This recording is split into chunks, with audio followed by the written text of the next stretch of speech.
Tafsir surat Al-Alaq dibuka. Bismillahirrahmanirrahim. Alhamdulillahirabbil alamin. Salatu wassalamu ala Rasulillah ma ba'd.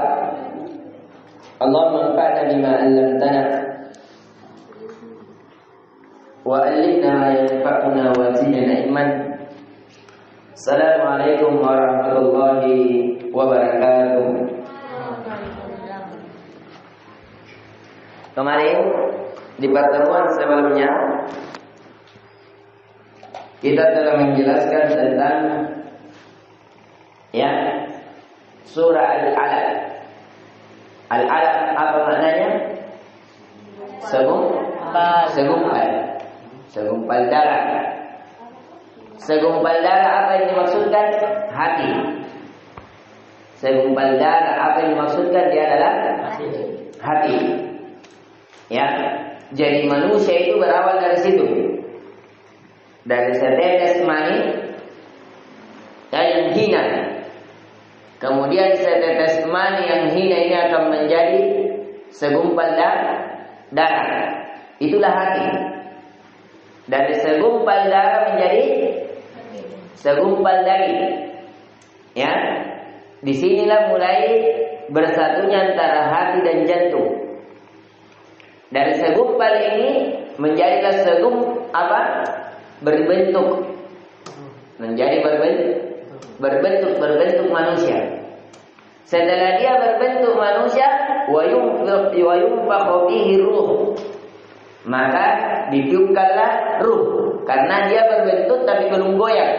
Makanya orang yang hamil terkadang kalau sudah 4 bulan itu baru ada goyang-goyang rasa. Pergi ke kiri, pergi ke kanan, pergi ke bawah. Kenapa? Karena sudah ada ruh. Makanya kalau sudah ada ruhnya, di situ anjuran sebelum masuk ruh, anjuran bagi seorang ibu agar banyak berdoa kepada Allah. Kenapa? Karena pada saat itu dicatat apanya? Arba'ah. Apa pertama? Ajal. Rezeki. Amalnya. Apakah dia orang bahagia atau orang sengsara? Ya. Nah, ini kalian tidak perlu masuk di dunia kedokteran. Kenapa saya sangat mengharapkan kalian belajar agama? Di agama ada semua. Kalau kalian bagus belajar agama, kalian bisa jadi dokter. Coba lihat Ibnu Sina, ahli kedokteran, ahli kimia. Dari mana dia tercetak? Ketika belajar agama. Ya, ahli geografi. Ya, selainnya ilmu agama tadabbur terhadap geografi Allah. Ya, tidak ada yang kalah. Jadi inti pelajaran ilmu agama, ilmu ekonomi. Ya, ilmu ekonomi yang mau dipelajari Allah. Dia bagaimana dapat banyak untung, sedikit keluar. Itu dibantah oleh Islam. Ya, kalau ilmu ekonomi mereka anggap menabung pangkal kaya. Itu dibantah oleh Islam berbalik 180 derajat. Ya. Islam bukan menabung, al-hakumut takatsur, kata Islam. Ya. Celaka. Ya, kecelakaan bagi orang-orang yang memperbanyak, menabung. Ya, itu Islam. Mereka menganggap dengan kekayaan dikasih bunga. Akhirnya terjadi riba. Islam membantah. Wa yurbis sedekah. Allah menyuburkan sedekah. Wa yamhaqur riba wa yurbis sedekah. Allah menghancurkan riba sehancur-hancurnya. Mereka mengatakan dengan riba kita subur, banyak ontak, berbunga.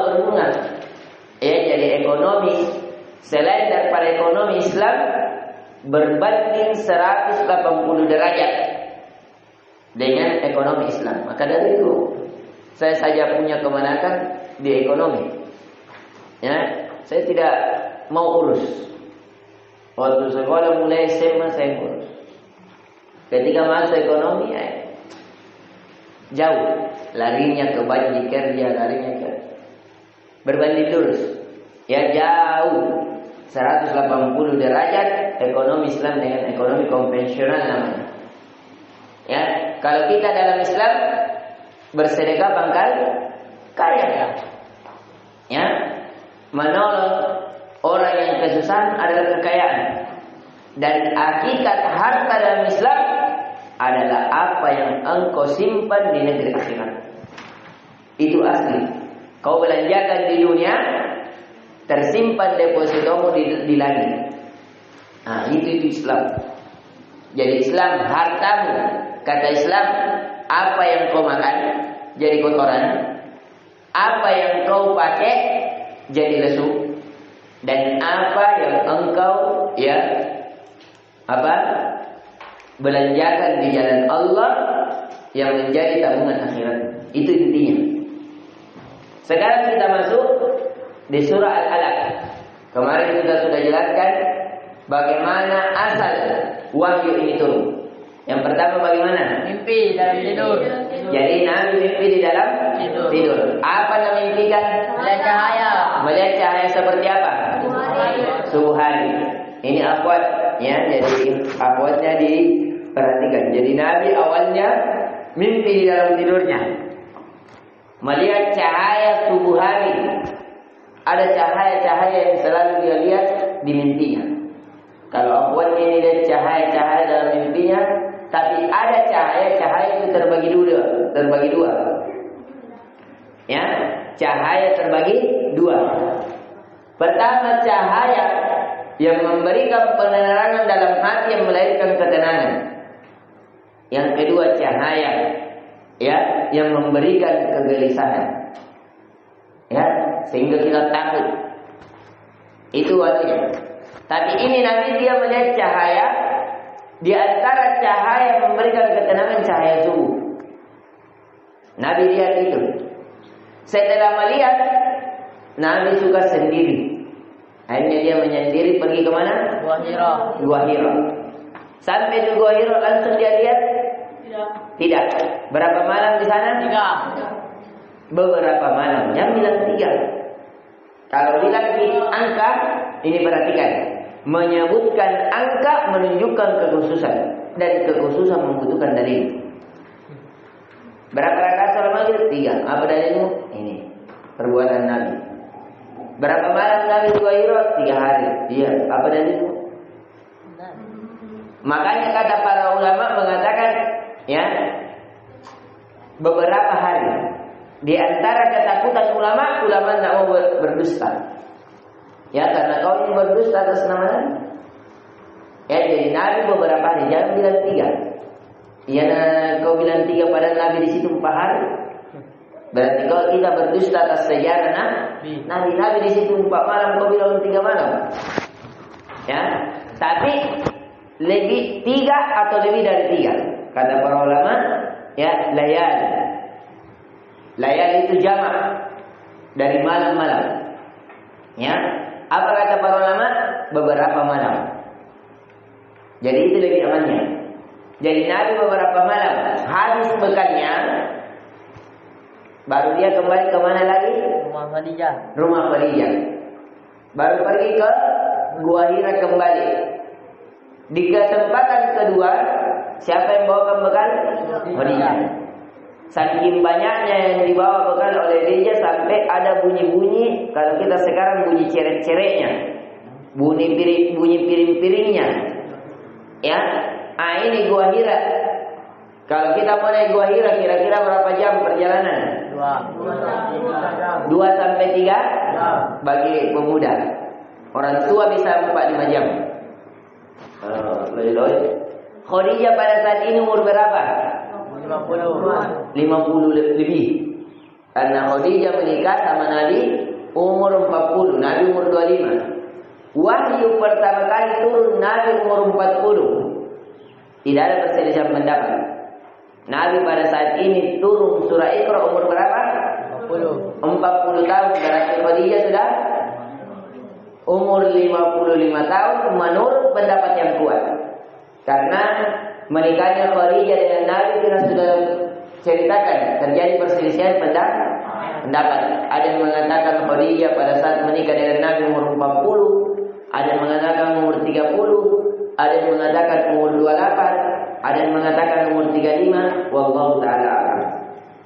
Ya, tapi pendapat yang dikuatkan oleh Syekh Al-Mubarak Al-Furi, penulis kitab Rahiqul Maktum, yang sekarang yang menjuarai hingga hari ini, penulis terbaik dalam kitab Sirah Nabawiyah, beliau yang menguatkan pendapat bahwa pada saat itu umur Khadijah umur 40 tahun. Dan begitu pula pendapat-pendapat dari ulama yang lain. Ya.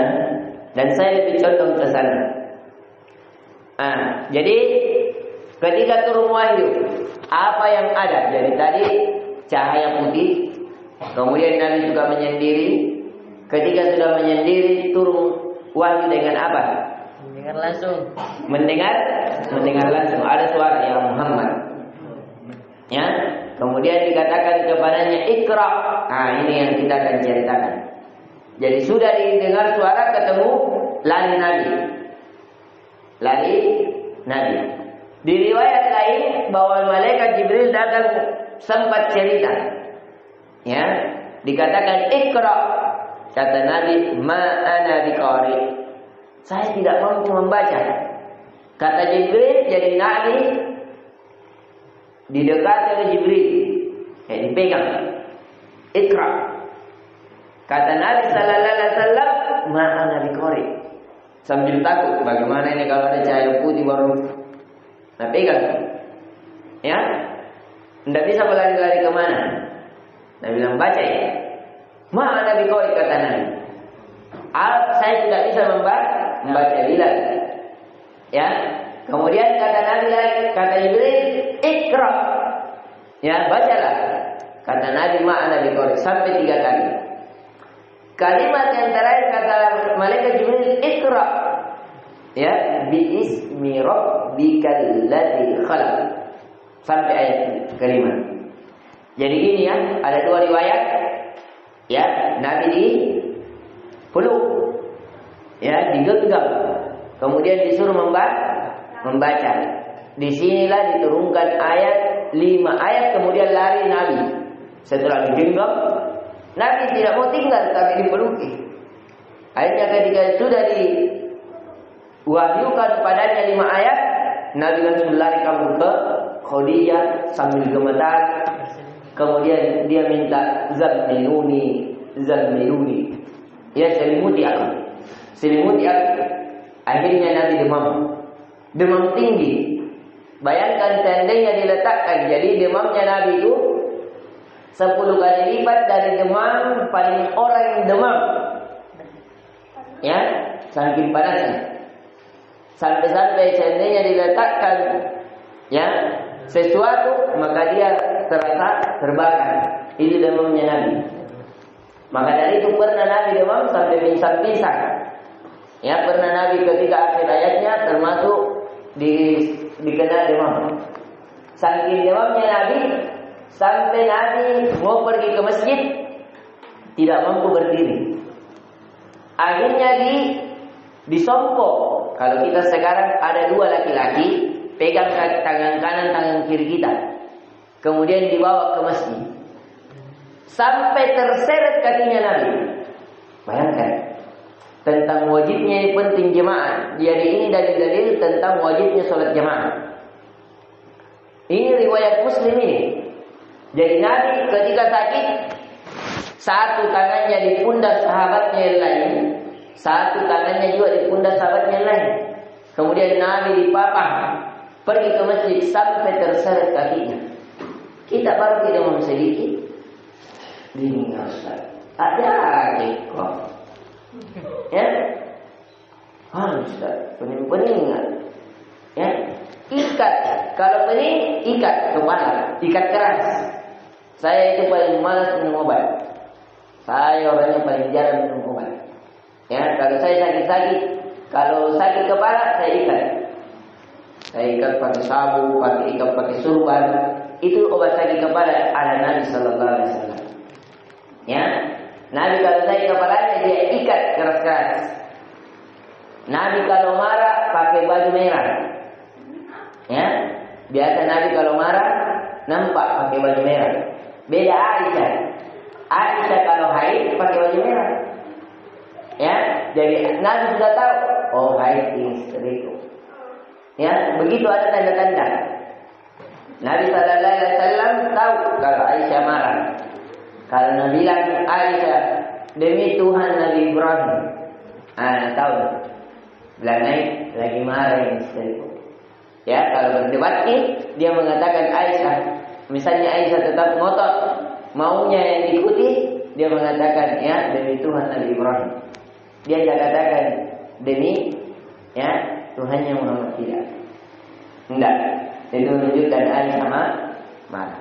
Di pertemuan kali ini kita akan lanjut. Kemarin kita sudah jelaskan 5 ayat ini. Iqra bismi rabbikal ladzi khalaq. Bacalah dengan nama Tuhanmu yang telah menciptakanmu. Khalaqal insana min 'alaq. Yang telah menciptakan manusia dari alaq. Iqra wa rabbukal akram. Bacalah dengan nama Tuhanmu yang paling akram, yang paling mulia, yang paling dermawan, yang paling bijaksana. Saking mulianya Allah, Dia memberikan segala sesuatu yang kita tidak minta, apalagi yang kita minta. Kita tidak pernah meminta kepada Allah agar mudah kita bernafas. Kita mampu bernafas. Berapa banyak orang sulit bernafas, harus bayar jutaan, puluhan juta, bahkan ratusan juta. Ya, ada orang terkancing dia punya detak jantung. Kita pernah meminta, ya Allah kasih lancar di detak jantungku. Pernah tidak? Tidak pernah. Tapi kenapa Allah lancarkan? Saking mulianya Allah. Ya, ada orang untuk hidup harus dikasih cincin pada jantungnya. Dan satu cincin 100 juta.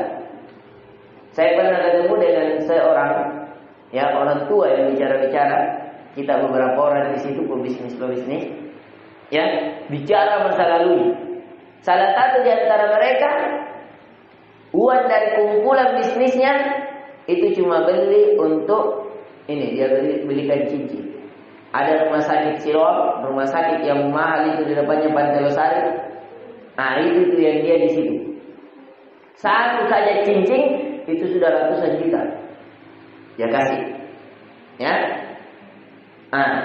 Termasuk juga ustaz saya sendiri, guru tafsir saya, Ustaz Haidir Hafizahullah Ta'ala. Semoga Allah memberikan kesehatan kepada beliau. Pernah terjatuh sakit, hanya terlalu sering keluar kencingnya, yang akhirnya dibawa ke rumah sakit ya yang ada di Perintis. Sebelumnya naik jembatan gantung. Ada rumah sakit juga lumayan mahal di sini. Itu hanya untuk itu saja berkisaran 50 jutaan. Kita pernah ke kencing, natas sambang kencing, baru sakit di sini, tidak mau keluar, nurasa mau keluar, tapi tidak mau keluar, atau tidak nurasa keluar, bisa keluar terus. Begitu satu. Makanya saya belajar langsung sama beliau. Terkadang sambil ceramah begini langsung lari. Ya, semoga Allah memberikan kesehatan kepada beliau. Ya, tapi Allah, saya tidak mendapati guru tafsir ya yang lebih bagus dari beliau.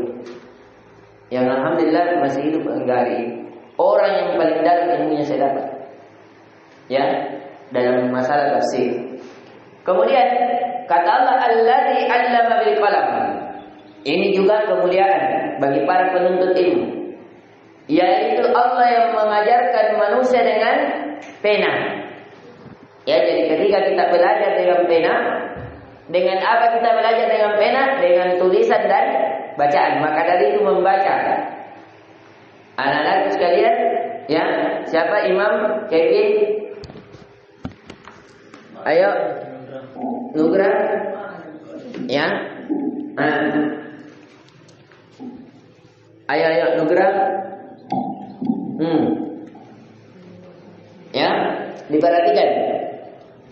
Alladzi 'allama bil qalam, yang mengajarkan manusia dengan qalam,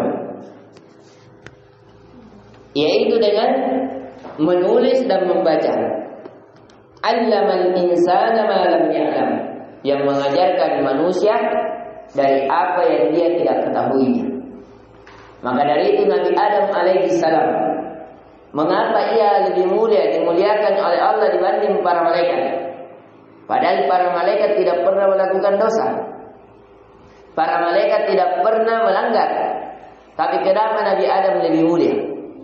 Lebih ditinggikan oleh Allah. Disebabkan apa? Ilmu. Maka dari itu terus belajar, terus membaca, terus menulis. Ketahuilah, dengan kalian senantiasa membaca dan menulis, Allah akan mengangkat derajat kalian di dunia dan di akhirat. Sekarang kita lanjutkan. Ayo, siap-siap. Ya. Ditulis di sini. Kalla innal insana la yatagha. Sekali-kali tidak. Sesungguhnya manusia itu betul-betul tagha, melampaui batas. Saat di sini ditulis ar-ra'ahu istaghna, ketika dia melihat dirinya merasa cukup.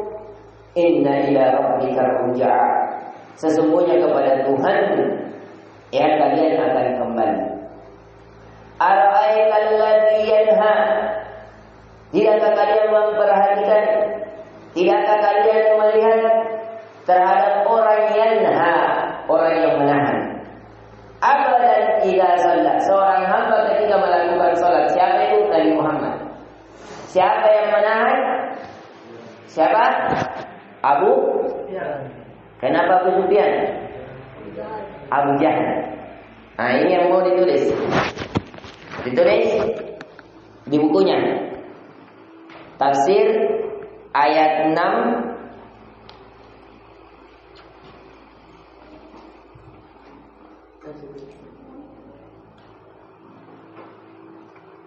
sampai ke bawah, sampai dan seterusnya berbicara tentang ya Abu Jahal. Ayat ke-6 sampai ke-19 berbicara tentang Abu Jahal. Abu Jahal. Abu Jahal. Abu Aba Abi bisa. Ya. Ya. Jadi ini ya kisahnya begini. Pernah Nabi sallallahu alaihi wasallam yang ingin melakukan salat di depan Ka'bah. Jadi Nabi ingin melakukan salat di mana? Ka'bah. Depan Ka'bah. Maka Abu Jahal melarang Nabi untuk salat. Ya, maka dari itu ketika Nabi sholat apa? Ya pernah juga Nabi Sallallahu Alaihi Wasallam sholat di depan Ka'bah dikasih ya kotoran unta. Kalau kita mau diparuna, misalnya kita ada tempat tai. Kalau biasa itu kalau misalnya sapi kurban, kan ada ini usus, betul usus. Ini usus dililitkan di leher Nabi Sallallahu Alaihi Wasallam ketika sujud. Jadi Nabi sujud di depan Ka'bah, disimpangkan usus beserta kotorannya, bukan cuma ususnya. Ya, ketika dia sujud, sampai Nabi karena beratnya itu usus, Nabi tidak bangkit dari sujudnya. Ya, kemudian Nabi terus menangis saja berdoa kepada Allah. Ya, sampai ada orang yang menghilangkan kotoran yang ada di pundak Nabi. Siapa yang menghilangkan itu? Fatimah radhiyallahu anha, anak Nabi.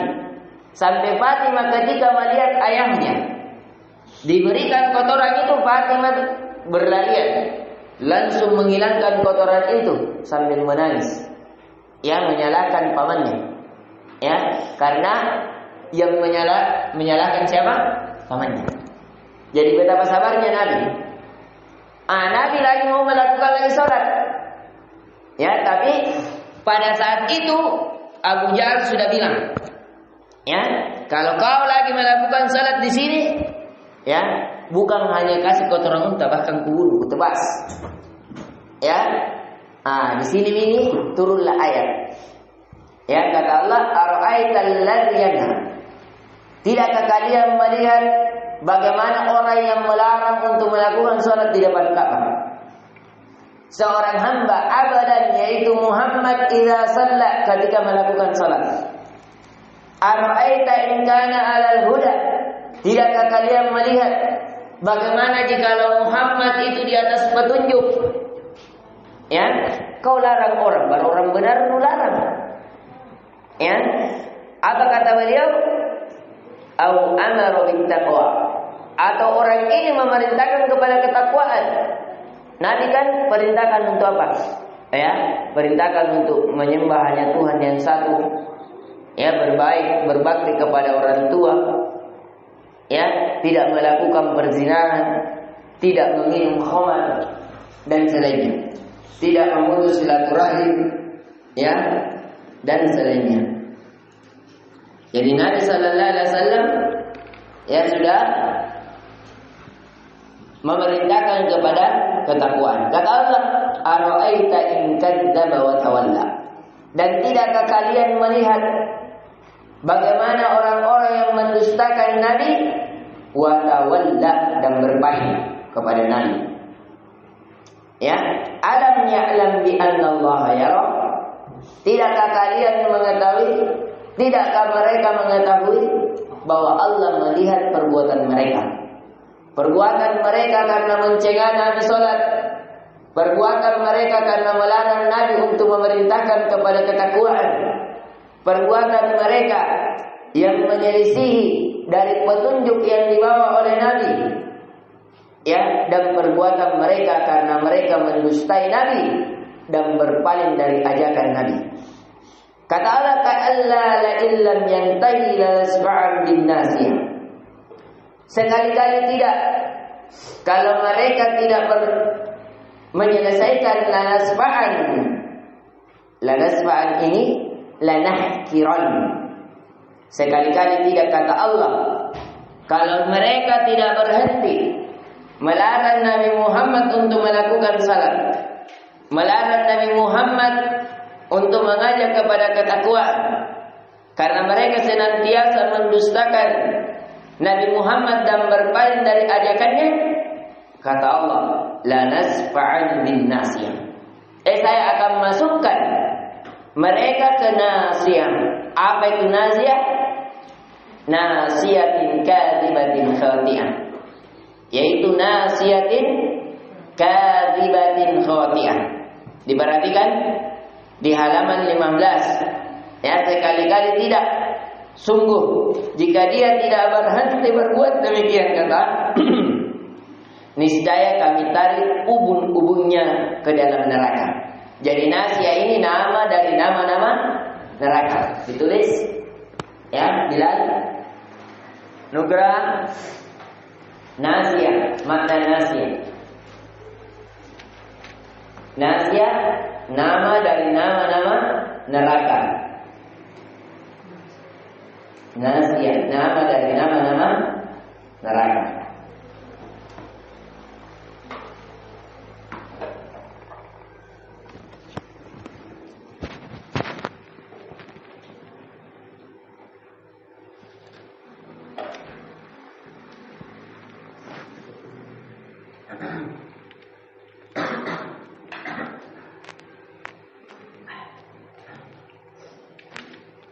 Jadi siapa yang diancam ini Nasiyah? Abu Jahal. Nasiyatin Abi Jahal kadhiba bi maqaliha khati'a fi ba'ati aliha. Ya, akan ditarik ke ubunnya oleh Allah. Artinya kalau kita ini ditarik ke ubun tak bagaimana? Ya, langsung gimana? Kalau bahasa Makassarna, bahasa biasanya mati tak tinti, ya, mati berdiri orang. Kenapa? Karena tertarik begini. Karena ruh itu keluar dari ubun-ubun. Kenapa Allah memakai nasfa'an di sini dengan keras? Karena dia akan dicabut dengan keras dari ubun-ubunnya. Jadi orang itu mati, yang paling terakhir mati adalah akalnya. Bayangkan itu ilmu. Saking tingginya derajatnya ilmu, Allah letakkan di tempat yang paling tinggi. di kepala. Jadi ilmu itu di mana letaknya? Kepala dan hati. Ya. Maka kalau ada orang hilang sudah kesadarannya, sudah hilang sudah kemuliaannya. Ya, di sini perhatikan. Jadi Allah mengancam, la nasfa'an, kami akan tarik dengan keras. Ya, di ubun-ubunnya bin nasiyah. Dengan nasiyah. Apa ini nasiyah? Nasiyah adalah ya, kadzibatin khati'ah. Ya, kadzibatin khati'ah, yaitu ubung-ubung orang yang mendustakan. Kadzibah mendustakan, khati'ah dan orang yang durhaka, senang berbuat salah. Falyad'u nadiyah, maka hendaknya ya, maka biarlah dia memanggil golongannya. Ya, kan Abu Jahal orang yang paling banyak sektenya.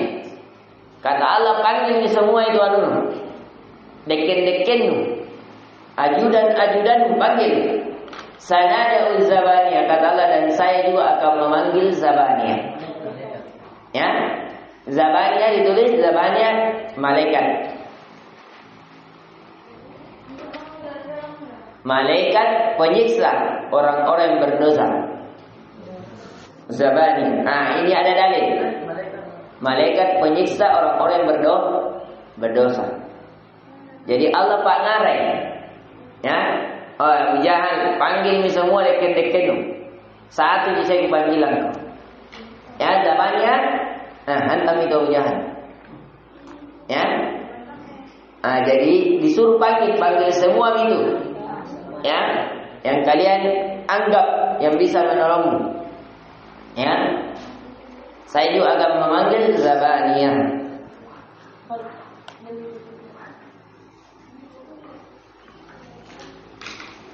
Ya, qala Ibnu Abbas, kata Allah, perhatikan perkataannya Ibnu Abbas, falyad'u nadiyah sanad'u Zabaniyah. Qala Ibnu Abbas, lau da'a nadiyahu akhadathu Zabaniyah al-'adab min sa'atih. Ya, seandainya kata Ibnu Abbas, Abu Jahal memanggil golongan-golongannya pada saat itu, pada saat ketika dia turun ayat, kan Allah bilang, wahai siapa? Abu Jahal, panggil golongan-golonganmu, maka saya akan panggil malaikat siapa? Zabaniyah. Kata Ibnu Abbas, seandainya Abu Jahal memanggil golongan-golongannya sebagai kesombongan di depan Muhammad, maka langsung malaikat Zabaniyah mencap nyawanya pada saat itu di dunia. Tapi bagusnya Abu Jahal tidak napanggil. Allah berkata untuk dia mendatangkan golongan-golongannya, ya, untuk menolongnya, tapi dia tidak berani. Seandainya dia berani napanggil golongannya, maka Allah juga datangkan malaikat Zabaniyah langsung pada saat itu, kata Ibnu Abbas. Kata Ibnu Abbas, lau da'a nadiyahu, seandainya dia mengajak, memanggil golongan-golongannya, akhadat Zabaniyah, maka dia diambil langsung oleh malaikat Zabaniyah dengan diadab min sa'atih, pada kesempatan itu. Ya, diperhatikan, ada yang mengatakan, ya, bahwasanya Nadia ini suatu nama lembah. Ya, jadi pernah laqad alima anni aktsara min hadzal wadi nadiyan. Ya, faqadama an-nabi fatakallama bi syai' qala Daud wa lam ahbad ba'dzalallah. Tapi ini riwayat yang didustai. Jadi dia tidak benar. Ya. Yang benarnya tadi Zabaniyah apa? Dia adalah malaikat. Ya, dia adalah malaikat sebagaimana yang dikuatkan oleh Ibnu Abbas. Ya, jadi apa kata Allah? Kalla la tuti'hu wasjud waqtarib. Sekali-kali tidak ya Muhammad. Jangan kamu taat kepadanya. Kalau kau mau sholat depan Ka'bah, sholat saja. Wasjuda, bahkan Allah perintahkan kau harus sholat di situ, bersujud di situ. Waqtarib, dan mendekatlah kepada Allah. Kan Nabi tadi sudah sholat, diletakkan apa? Kotoran unta, usus unta. Ketika diletakkan, diangkat oleh siapa? Fatimah. Ketika Nabi bangkit sholat, sudah tahiyat, salam, langsung diancam. Jangan kau lagi sholat di depan sini. Kalau kau sholat di depan sini, bukan cuma kasih kotoran kamu bunuh. Apa kata Allah? Ya, jangan kau taati. Bahkan kata Allah, kau harus sholat di situ untuk mendekatkan diri kepada kata Allah. Ya, kenapa? Karena kalau nak ganggu kau, saya berhadapan. Ya, akhirnya pada saat itu, ya Abu Jahal saja mendekati Nabi saja pada saat sholat tidak mau. Seandainya dia memanggil sekte-sektenya, diambil oleh malaikat azab, malaikat sabarnya. Seandainya ketika Nabi sholat dan dia diganggu, tetap juga diazab. Tapi alhamdulillah tidak didapati dalam riwayat pernah Abu Jahal ketika mengancam Nabi untuk kalau sholat kita dibunuh, dan dia mendekat kepada Nabi. Malah tunjuk. Kalau bahasanya kita apa? Malah tunjuk. Takut. Kenapa? Ya, mungkin dia sadar kalau wah ini kepada, ya, dan itu betul. Ya, dalam riwayat Nabi selalu sholat dan tidak pernah, bahkan ketika Isra, ya Nabi juga sempat ada yang mengatakan bahwa Nabi sholat. Ya, ketika Nabi Isra. Ya, ini tafsir dari surat ya Iqra bismi rabbikal ladzi khalaq. Jadi ada dua ya. Jadi Allah melarang, ya jangan kamu mentaati Abu Jahal. Ya, untuk kau meninggalkan salat, meninggalkan untuk dekat kepada Tuhanmu, kata Allah, tetap lakukan salat sujud kamu dan mendekatkan diri kepada Allah dengan ketaatan. Ya. Adapun Abu Jahal, kami yang akan menahannya, kata Allah. Ya, sekali-kali kami yang akan menjagamu ya Muhammad, akan menolongmu. Ya, jangan engkau memperhatikan ucapan Abu Jahal. Tidak usah. Ya, tetap kamu melakukan sholat. Ini sebagaimana yang diriwayatkan oleh Imam Muslim di dalam Sahihnya. Ini yang bisa kita berikan. Subhanakallahumma bihamdik, la ilaha illa anta astaghfiruka wa atubu ilaik. Assalamualaikum warahmatullahi wabarakatuh.